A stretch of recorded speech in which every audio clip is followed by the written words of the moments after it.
Today's video, we're going to be showing you how to change out the passenger side motor mount, the one that causes most of the vibrations inside your Ford Focus. You're going to need a floor jack underneath the car with a block of wood to support the oil pan, so that when you take off this motor mount, the engine doesn't drop, so you can get the new one put in and everything stays happy. So if you've got a steering wheel that's shaking mad crazy, then this is likely the culprit.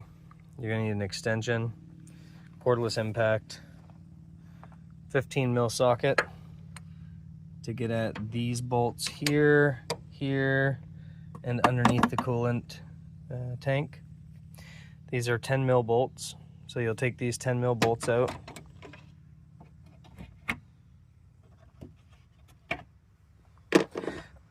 Once they're out, you'll reach down there, get your finger just underneath this guy, this plastic part of the tank, and pull up. Then you can take your tank, swing it over here, set it like that. Now you can access this one.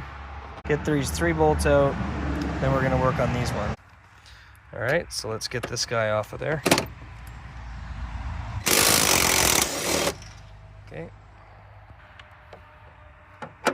Finish getting this one out. Alright, we got one more to go.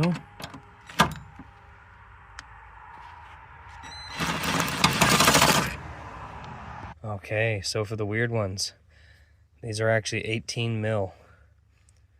So you're going to grab an 18 mil deep socket. Make sure that it clears the valve cover. Yeah, they come off nice. Go to the next one. Yep, you can see the mount moved a little bit. That's okay, because the engine is supported by the jack, so we have control over that. We can move it as we need to. Now you got to get this out of here so we can change this mount out. We're going to let it down a little bit. So that bolt that goes inside the mount, we want that bolt to be kind of straight so that there's no pressure on the mount. Well, hey, guess what? We got it. Get Jimmy in there. All right, that looks like a good spot. So I just got the pry bar sitting where the mount normally sits, so there's nothing I'm gonna damage. I'm just gonna give it a little tug up. Get it up over those threads. And there we go. All right, there is a trick to getting this out of here.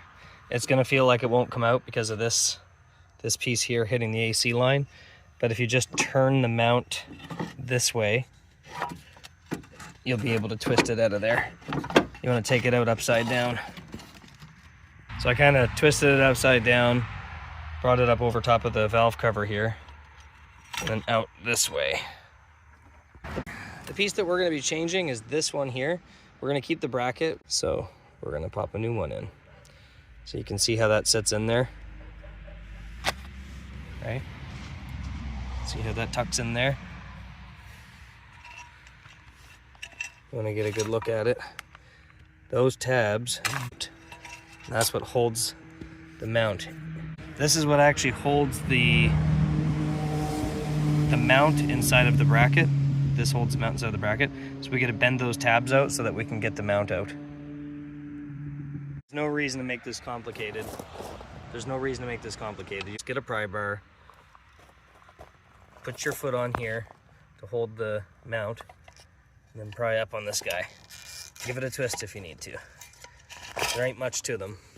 As long as you hold that mount down with your feet. Get in there and just pry it open.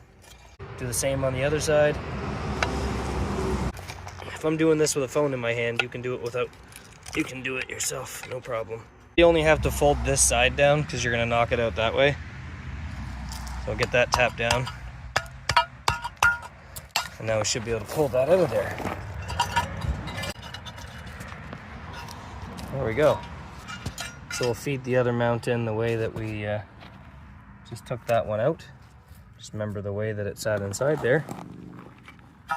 So we're gonna put that one in this way, and we'll fold that tab down. Also very important that you torque these mounts to factory spec. So using a torque wrench. You hear that click? That tells you that it's torqued. You're gonna do the same thing for each of these bolts.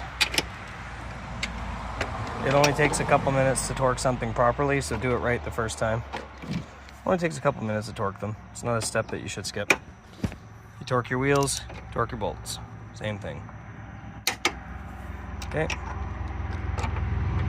Another one here.